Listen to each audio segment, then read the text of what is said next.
Welcome to GRD131, Graphic Design 1 for Spring 2021, and I'm going to guide you through the Quick Start PowerPoint for Chapter 2 of the Graphic Design Solutions book. That's the Robin Landa book from Cengage. And what we're going to go over is the elements of design, and that's different than the design principles. The elements of design are what we're using in design, and that doesn't necessarily mean just like images and text and things like that. It's kind of very formal so that it could be applied to artwork as well. We'll also talk about typographic shapes. We'll talk about the design principles, at least according to this book, which they use the acronym HAUS. HAUS, the old German Haus, for hierarchy, alignment, unity, and space, as opposed to the Ekbarth principles that we discussed in the other book, which is emphasis, contrast, alignment, repetition, and flow. Now, they're all kind of interchangeable, and they all work together somewhat. Some of them are at a little higher level, and some of them are kind of at sub-levels. So we'll talk about that a little bit. And it also mentions here the laws of perceptual organization, which we'll just get started with that. I don't think we'll do a whole lot with that. There's enough to discuss with elements of design and design principles. So let's get started. And the formal elements of design are line, shape, color, and texture. Well, what does that mean? Well, let me give you an example. And of course, it's from a beer can. But this beer can, you could see there's line. If you go over here, you can see there's red line on here. There's lines here. There's even a little bit of an underline. There's a line inside this shape. So it's using line quite a bit. There's line above and below this information here about what's in the beverage can.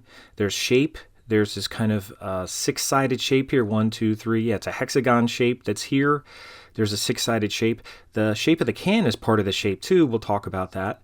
And it repeats. Here's repetition. Repeats the hexagon down here where it shows the alcohol amount in this beer. So we have all these kind of things going on here. We have line, we have shape. Do we have color? Well, of course we do. We have this navy background. It's kind of like a work uniform kind of color that they're using, because that's kind of like their thing, to be kind of working class. So it almost has that old kind of Dickies uniform, if you know what that is, look it up.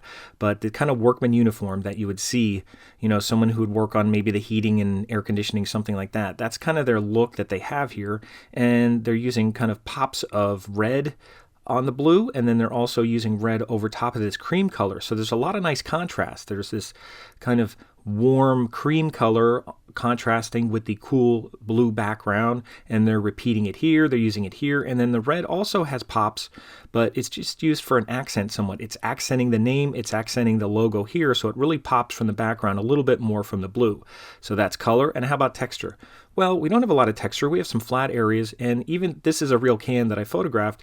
You could see that it's kind of a matte finish. It's not really high gloss, because aluminum can has a high gloss, and this is a little less here. So it's actually not printed on the can. It's actually printed on a label now, which is wrapped around a can, and that's the way they're packaging beer now, which we'll talk about packaging later in the semester. But all these elements are here in a beer can. All right, now here's line. First thing is line. There's different kinds of line, and you'll see different kinds of line. You'll use different kinds of lines. They'll all have a certain purpose for them. You'll have, casual lines, you'll have formal lines, you'll have thick lines, thin lines, all kinds of things that you'll use. Playful lines, lines for border. So lines will always be an element a lot of times in advertising and packaging and all that kind of stuff. So, and also shape. I showed you the hexagon shape. Here's different shapes. There's 3D shapes. There's 2D shapes. These are basic geometric shapes. There's non-representational shapes. Now, I didn't put examples here, so we'll talk about that later.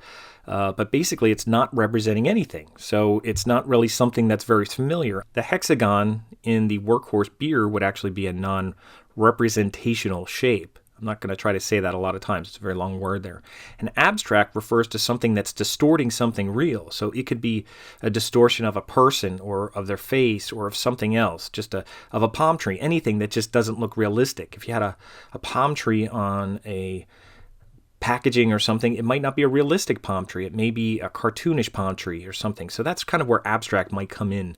It mentions stylistic distinction and stuff like that. A representational shape reminds us of actual objects. You could have an orange on something. You can have a moon, a sun, things like that are representational. So that's kind of what that means. And here's kind of examples of those sort of non-objective, like a stop sign. I guess this one would kind of relate to the hexagon we just saw. And there's geometric, there's enclosed and open. We'll talk about enclosed and open because you'll see a lot of logos that are open now that aren't meant to be enclosed in a box or in a circle, that they're very open. They could float around your page, and that's because of the devices we look at graphics on a lot of times need to be very fluid so they can move around.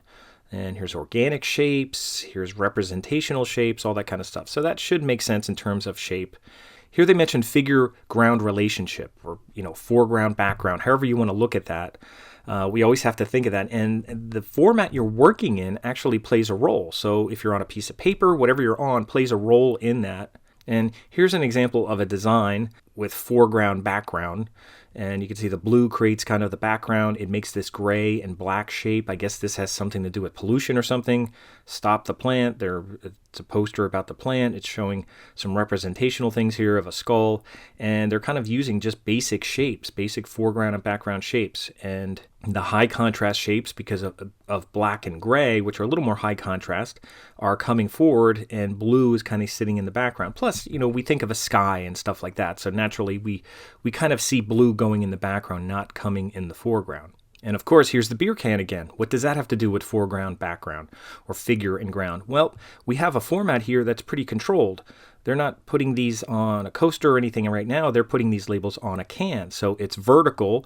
So we have some limitations here. And how are they using the foreground, background? Well, these light shapes are really popping on the dark shapes. This light type is really popping on the dark shapes. Same thing down here. This is popping less. There's less contrast between this stuff. There's still contrast, and it's still bright because it's a warm color. We have warm, cool contrast between red and blue. We have warm color contrast between cream and blue.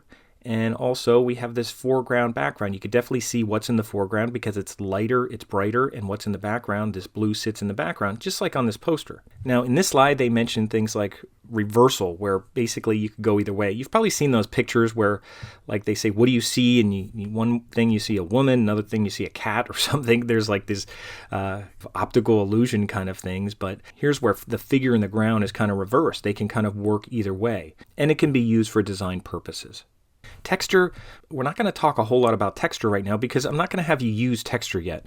For our designs, we're going to be working with text and images, and I'm not going to be worrying about what kind of texture we incorporate yet. But sometimes texture can be the feel of it. It could be a gray background can sometimes incorporate texture or intimate texture in a way. So, texture obviously plays a big part in design, but what we're doing right now may not include texture. Although texture could be the product that you're working on. A painting has its own texture. It has a canvas background. The beer can that I showed you has a matte finish. It's on an aluminum can, and then it has a matte colored label on it. So any kind of packaging or anything that you might be printing on, you could be printing on an umbrella. You could be printing on a backpack or a little bag that you might get at the hospital or at a college or something like that. Texture could be a part of the format that you're actually working on. And that will play a part of the design, whether you're using a texture from Photoshop or whether the texture of the material itself is a part of it. You can also create textures in your designs. You can create them in a 2D way that approximates 3D. You might put shadows. You might put things that give a bevel and emboss kind of look. You might have textures or outlines that make things rough. You might have rough, smooth comparisons. So there's all kinds of things you could do in a design that kind of evoke textures. We're not going to work with pattern a whole lot yet, but we will work with repetition. So sometimes that will create somewhat of a pattern, but we probably won't focus a whole lot on pattern yet, but you'll see patterns in design all the time. If you look at things, if we're critiquing things, you'll see patterns. Now, this is an important slide here. It talks about hierarchy. Now we're getting into the design principles. And remember, they're hierarchy, alignment, unity, and space. And there's like 5 little blocks down here. And you might think, well, what are all these things? These things all kind of support hierarchy. So hierarchy is really a top level kind of principle. There's lots of things that go into hierarchy. Just like in the other book, it mentions emphasis. Emphasis is a way to bring about hierarchy. If something is first in hierarchy, you want to emphasize it. And these kind of support emphasis a little bit down here in different ways. Now there's isolation. Now what does isolation do? It means you're setting off your important element. I'll just kind of point to this like the important element. You're setting off the important element and it's away from all the other things. Another way to look at that, sometimes white space. White space is a great way to emphasize something, to give it its most important kind of hierarchy status. So white space, moving things away from it, putting it alone a lot of times is very helpful. I have another beer can which uses isolation very well that I can show you. Also placement. I talked about in the other video, I talked about the sweet spot of an 8.5 by 11 page, this eye level place right here. You put something in the sweet spot, and not always in the middle, sometimes in the upper middle, but where you put something makes it kind of stand out. We had a lost dog flyer, and we put everything right up here in the middle, and that's the sweet spot. So placement gives us hierarchy. What else gives us hierarchy? Scale. We also did that with the lost dog flyer. We put a large headline and a picture, and that really stands out compared to the other elements. And that's a typical one with scale, with hierarchy. Usually, you make something bigger, then something's less bigger, and something smaller. So scale is something that'll always come into play with hierarchy as well. Same thing with contrast. Now, scale and contrast kind of go hand in hand because scale is a way to create contrast. But you could have an amorphic shape around geometric shapes, something that really stands out. The shape is very different than all the other shapes. The color is very different than everything else, just like in our beer can. I'll go back to my beer can. You can see this color has a big pale kind of color here, so that really stands out. Nothing else on this can has that color. So this large cream color shape kind of really gets your eye to go to it. So anywhere you have the most contrast, your eye is going to go there. And also pointers. We're going to talk about flow and elements that look into things. If you see billboards a lot of times, you might have a model on a billboard looking towards the product or looking towards the headline. There's a lot of pointers you can use in design, and they all relate to hierarchy. And again, it is a little confusing, but we don't have to define everything. It's not just going to be like define this, define that, define this, define that.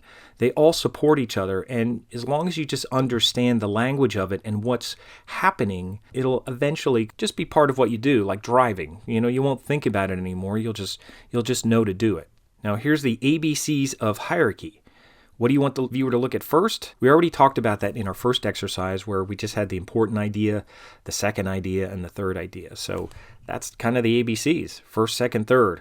And then after that, you want to keep things very small. And I guess what I'm saying is you don't want to get caught up in, oh, well, this is first, and this is second, and this is third, and this is fourth, and this is fifth. I've also seen people get caught up in the fact that, oh, well, this is important, and this is important, and this is important. That's why you have flyers that get messy, because you have business owners that are like, well, this is important, and the sale is important, and this product's important, and my logo's important. And it looks like a mess because they want everything to stand out. You can't do that. If you have a sale and you're selling something, that has to be your priority. You can put your logo at the bottom. People see your logo. And if they want to get more information, they'll get that. But you can't get caught up in everything being important. That's why you have people make flyers. Everything's bold. Now, why make everything bold? Bold is meant to make something stand out. If you make everything bold, it cancels each other out. So don't cancel yourself out with hierarchy. Make sure you keep this basic flow together of first, second, third. There'll be some variations, but if you stick to that, if you say what's most important, second, third, in any design you do, that's going to work out okay. And again, I'll go back to the beer can and look, 1, 2, 3. And there's other things there, there's line, but this is first, this is second, and this stuff's third. You see the logo first, you see the type of beer that it is, and then you see the other details down here. 1, 2, 3. That's the way you want to work with hierarchy. You can't go wrong using that approach. Now, hierarchy and contrast, we talked about using contrast. It's when you create something that's different. You create a difference between things, whether it's a difference in color, difference in shape, difference in size, difference in texture. We already talked about that. Alignment. We'll talk about alignment more once we start working. It's hard to picture things, but once again, I'll bring up the beer can. We have alignment. We have center alignment. That's all we can do because it's a tall, narrow format that we're working in, but it's center alignment. So that's one way for your eye to move down. Alignment helps your eye move down, and it also organizes things and keeps things consistent. You don't want things over here, over here, over here. You want your eye to go in a steady flow. You want it to be organized. So alignment creates organization. It makes things relate to each other. It eventually has proximity so that this is kind of sitting on its own. This is sitting on its own. This is all the details down here because they're all kind of close to each other. That's the kind of thing that will help us with alignment, proximity. All those kind of things will start to tie together. Alignment will also create flow too. It'll help connect things. It says here visual connections.